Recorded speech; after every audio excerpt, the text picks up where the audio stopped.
Hello, I am here to help you sleep.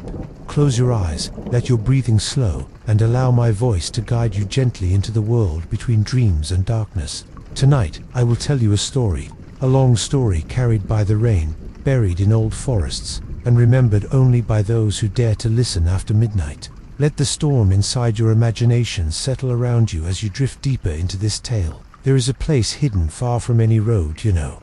A town swallowed by time, surrounded by endless forests, where the trees lean too close, as if trying to warn anyone who enters. This place is called Hollow Creek. It does not appear on maps. It does not welcome visitors. People only find it when the rain wants them to. The rain around Hollow Creek is different. It echoes strangely, as if the ground beneath the town is empty.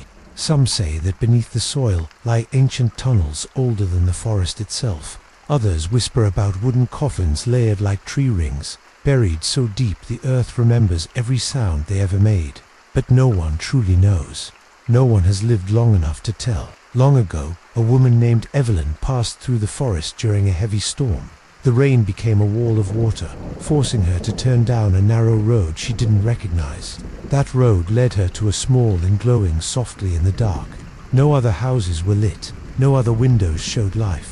Only that inside, the innkeeper, an elderly woman with pale eyes that reflected every flash of lightning, offered Evelyn a room. The hallways felt too long, the walls too close, the photographs too still. They showed people with empty eyes, standing motionless, as if waiting for the camera to blink instead of them. Evelyn tried to sleep, but the rain grew louder. It began to echo inside the walls of her room. Not like water, more like footsteps, more like whispers crawling up from beneath the floorboards. At midnight, a soft knock came at her door. When she opened it, no one was there. Only a soaked piece of paper with trembling handwriting. Do not look out the window. Hours passed. She resisted, but curiosity overcame fear. She walked to the window and looked outside. Dozens of figures stood in the rain, silent, still, facing her window. Their faces blurred by darkness, their bodies motionless, even as the storm raged around them. She backed away, heart shaking. Footsteps passed by her door again and again, but no shadow ever appeared beneath the gap. She didn't sleep that night. At dawn, she fled. Her journal ends with one final line: "I hear the rain even when the sky is clear." 2 months later, Evelyn disappeared. Her car was found near the forest, her suitcase inside, her keys still in the ignition. No sign of her, only the rainwater beading on the windshield under a sky without a cloud. After her disappearance, strange sightings began surfacing across the country.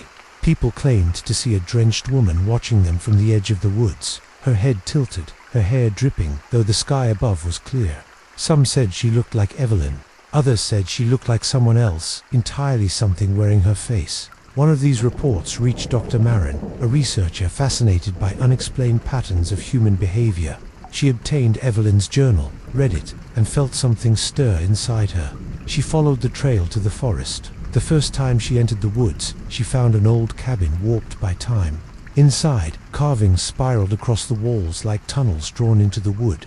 As she examined them, her audio recorder captured a whisper: "Hollow Creek." When lightning flashed, she saw figures standing outside the door, still silent. Watching, she fled, shaken but determined. Days later, she returned alone and prepared. She wandered deeper into the forest until she found something new, an ancient stone well covered in moss. When she looked inside, she saw steps spiraling down into darkness. She climbed. The air grew colder.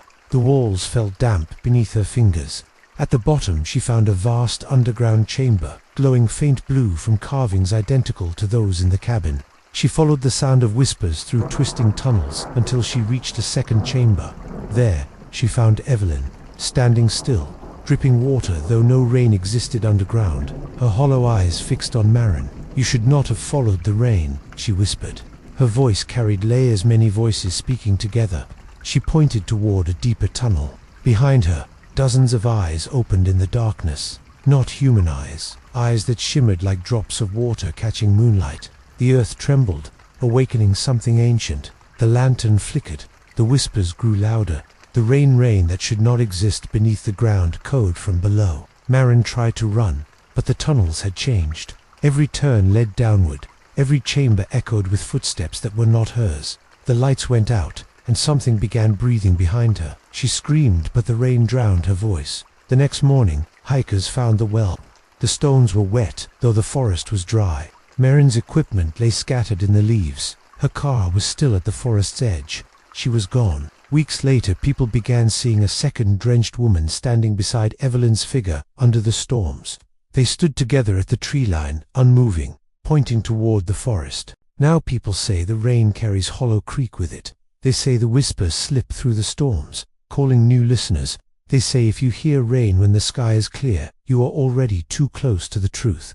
And if you dream of tunnels, or hear humming outside your window, or see a shadowed woman pointing toward the woods, it may already be watching you back. So tonight, as the rain falls in your imagination, as your eyes begin to close, remember one thing: do not follow the rain. And before you drift into sleep, if you enjoyed this story and want more like it, make sure to subscribe to the channel. New stories wait for you in the dark, and I'll be here to guide you through each one.